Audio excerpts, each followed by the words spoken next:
La Universidad Metropolitana de Educación, Ciencia y Tecnología, UMECID, a través del doctorado en Ciencias de la Educación, con énfasis en investigación y formulación de proyectos educativos, presenta.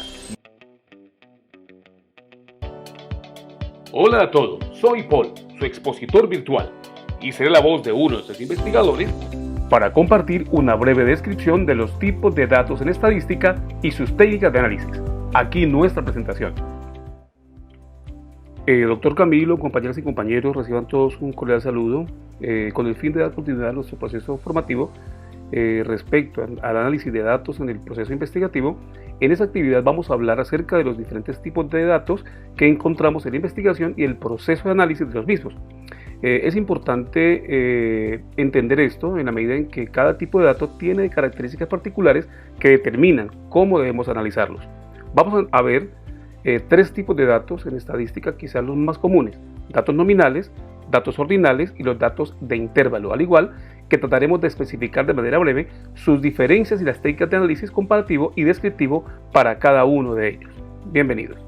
Empecemos con los datos nominales. Los datos nominales son simplemente etiquetas o nombres que se usan para identificar diferentes categorías, por tanto, no hay una jerarquía o secuencia natural entre estas categorías. Un ejemplo de este tipo de datos es el caso del género o los colores. Aquí no hay jerarquía ni un orden específico, simplemente son diferentes tipos. En un ejemplo más claro, imaginemos que tenemos un grupo de personas y queremos clasificarlas según su color de ojos. Podríamos tener las siguientes categorías: azul, verde, marrón o gris. Aquí azul no es mejor, peor, mayor o menor que verde, marrón o gris. Son simplemente diferentes categorías sin ningún orden específico. Para los datos nominales, las técnicas de análisis se centran en contar y comparar frecuencias. Aquí encontramos el análisis descriptivo, en el cual contamos cuántas veces aparece cada categoría usando frecuencias y visualizamos esos datos con gráficos de barras. También podemos usar tablas de contingencia para ver las relaciones entre las variables nominales. En cuanto al análisis comparativo, utilizamos la prueba chi cuadrado, por medio de la cual podemos evaluar si hay una relación significativa entre las dos variables nominales. Ahora haremos referencia acerca de los datos ordinales. A diferencia de los datos nominales, los datos ordinales son categorías que tienen un orden específico o una secuencia natural. Cuando hablamos del orden, nos referimos a que existe una jerarquía clara entre las categorías, lo que significa que una categoría es considerada mayor o menor que otra. También tenemos el caso de las clasificaciones: primero, segundo, tercero, etc. Para ilustrarlo con un ejemplo, imaginemos que queremos clasificar el nivel de satisfacción de los clientes en un restaurante. Para este caso, podríamos utilizar las siguientes categorías: muy insatisfecho, insatisfecho, neutral, satisfecho, muy satisfecho. Aquí las categorías están ordenadas de manera secuencial.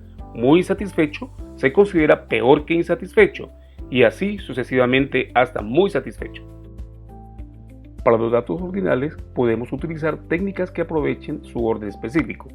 Análisis descriptivo. Para realizar este tipo de análisis podemos utilizar frecuencias y porcentajes. Se cuentan las ocurrencias de cada categoría ordinal y se calculan los porcentajes para ver cómo se distribuyen los datos. Tablas de contingencia. Se utilizan para explorar la relación entre las variables ordinales, mostrando cómo se distribuyen conjuntamente en una tabla cruzada. Y diagramas de caja o bigotes. Permiten visualizar la distribución de los ordinales, mostrando la mediana, los cuartiles y los valores atípicos. Y para el análisis comparativo podemos recurrir a la prueba de Kruskal-Wallis. Es una prueba no paramétrica que se utiliza para comparar las medianas entre dos o más grupos de datos ordinales. Se usa cuando los datos no cumplen con los supuestos de normalidad requeridos por otras pruebas. También se puede recurrir a prueba de la mediana. Se utiliza para comparar la mediana de dos o más grupos ordinales. Se compara la mediana de una variable ordinal entre diferentes niveles de otra variable o grupos. Y por último, la prueba de Spearman. Esta prueba mide la correlación ordinal entre dos variables ordinales. Es útil para determinar si hay una relación monotónica entre dos conjuntos de datos ordinales. Para ilustrarlo con un ejemplo, supongamos que tenemos datos ordinales que representan el nivel de satisfacción de los clientes en tres tiendas diferentes. Podemos utilizar estas técnicas de análisis para: en lo descriptivo, calcular la frecuencia de cada nivel de satisfacción en cada tienda y comparar cómo se distribuyen los clientes entre las categorías de satisfacción. Y B, en lo comparativo, utilizar las pruebas de Kruskal-Wallis para determinar si hay diferencias significativas en la mediana del nivel de satisfacción entre las tres tiendas. Finalmente, tenemos los datos de intervalo. Esos datos tienen un orden y diferencias iguales entre los valores, pero no tienen un punto cero verdadero. Eso significa que podemos clasificar los valores de menor a mayor y que entre cada par de valores adyacentes hay una diferencia constante y significativa. Por ejemplo, la diferencia entre 10 y 20 es la misma que entre 30 y 40. Sin embargo, aunque los datos tienen un orden y las diferencias entre los valores son iguales, no existe un punto cero verdadero que represente la ausencia completa de la característica que estamos midiendo. Vamos a tratar de explicarlo con un ejemplo más sencillo. Consideremos la escala de temperatura en grados Celsius. Orden. Los valores están ordenados de manera significativa, por ejemplo, menos 10 grados Celsius es más frío que 0 grados Celsius y 20 grados Celsius es más cálido que 10 grados Celsius. Diferencias iguales. La diferencia entre cada grado Celsius es la misma. Por ejemplo, la diferencia entre 10 grados y 20 grados es de 10 grados, al igual que la diferencia entre 20 grados y 30 grados. Sin punto cero verdadero, aquí el tema interesante.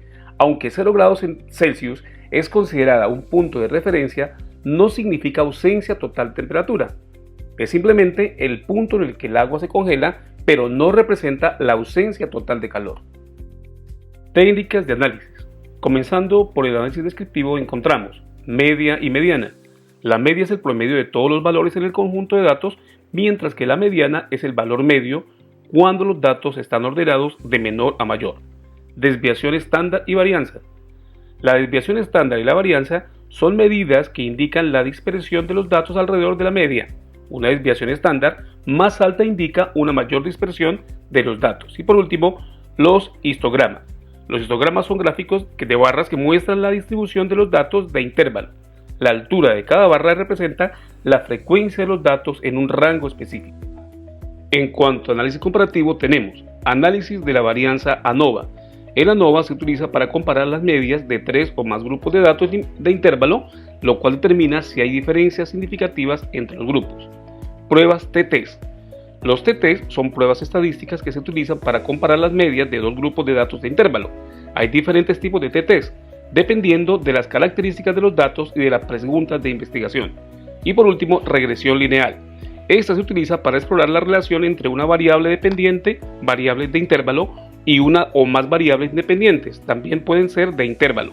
Permite predecir el valor de las variables dependientes en función de las variables independientes. Y como en los casos anteriores, lo ilustraremos con el siguiente ejemplo. Supongamos que tenemos datos de intervalo que representan las calificaciones de los estudiantes en tres clases diferentes. Podemos utilizar estas técnicas de análisis para, en lo descriptivo, calcular la media y la desviación estándar de las calificaciones para cada clase y crear histogramas para visualizar la distribución de las calificaciones en cada clase. Y en el aspecto comparativo, utilizar el ANOVA para determinar si hay diferencias significativas en las calificaciones promedio entre las tres clases. Si encontramos diferencias significativas, podríamos realizar pruebas de test para identificar específicamente qué clases difieren entre sí en términos de calificaciones. Comprender estas diferencias es clave para elegir las herramientas de análisis correctas y obtener resultados precisos. Y con eso cerramos nuestra intervención, esperando haya sido de utilidad y podamos tener una mejor idea de cómo trabajar con diferentes tipos de datos. Hasta una próxima oportunidad.